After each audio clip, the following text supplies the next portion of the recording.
guys, Mr. ADK here, and I wanted to give you a quick tutorial on what to look out for when buying an M3. Even though this is an E46 and this is, in my opinion, BMW's best M3 model, there are a lot of problems associated with this car. And I wanted to give you a quick, like I said, tutorial and walkthrough of everything that could go wrong in your M3. So when you're buying this M3, let me just quick and start off. If you live in an area with snow and salt during the winter, you have to look for corrosion. Luckily, I bought this car in Florida. If you saw my other videos, there is no salt damage. Most of the M3s up here start to rust in this general area. If you open the door, you've got to make sure that this is nice and clean. So as far as the mechanical aspects with these cars, you've got to look out for, if you're having an SMG, you have to look at the salmon relay.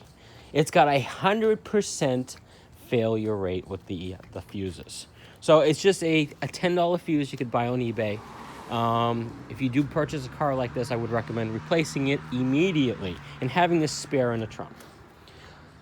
Second thing that most common with these vehicles is the cooling system, the water pump. Even though in the regular E46s, the M3 has basically the same water pump system. It's got a little motor in there with a plastic spindle. Those spindles always go and then the car overheats. The third expensive fix with the SMG convertibles, the SMG pump. It's hit or miss with those cars. I've seen the original SMG pumps last 200,000 miles, and I've seen some last 60,000 miles.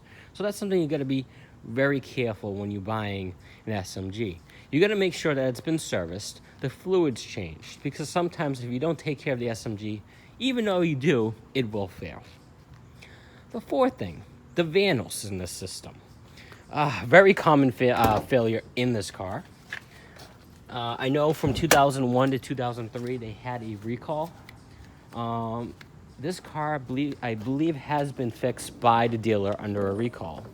But right here, this is what gives most of the power. Right here, the vanos system. When that goes, the gears inside, I believe what happens, they come apart and they grind. And then you'll start hearing a grinding noise coming from the engine. That's a very expensive fix. The fifth common problem with these, the subframe. 2001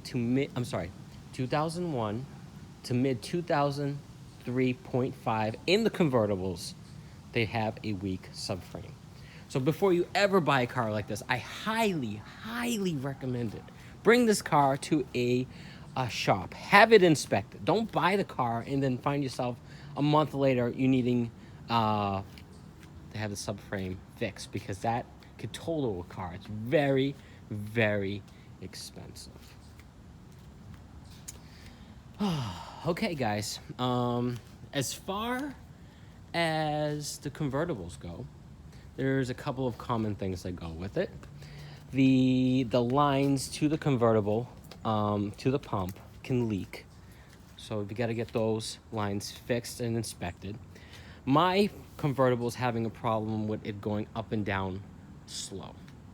I've checked the pump. I've looked online, and what I've come with a common problem is from the top all the way to the bottom, there's a main wire harness that goes, and basically over time it bends like this. And inside the wiring harness, they started to get frayed and they just get disconnected. So basically what you have to do is opening the wiring harness and solder the wires back together. The other most common problem with the convertible, unfortunately I've got mine up so I can't really tell you or show you, but there's flaps right here inside the interior of the convertible. They're connected to 3 strings, and basically it opens and closes on both sides, and this convertible has broke. That is another 100% failure rate with convertibles. The third, the springs right here, they go. All right, guys, those are basically the top 10 things that could go wrong with an M3. Yes, you got the brakes. Yes, you got a couple of off and end thing here, but regular maintenance. But those are the most common things to look out for when you're buying the M3. Make sure it has paperwork. If you have any questions at all about an M3 or anything that you're looking to purchase, please let me know in the comments below, and I'll try my best at answering them. All right, guys. I hope you have a great day, and look out for more videos on my M3. I'm gonna be doing more tutorials on how to fix certain things on my M3. All right, guys. Take care.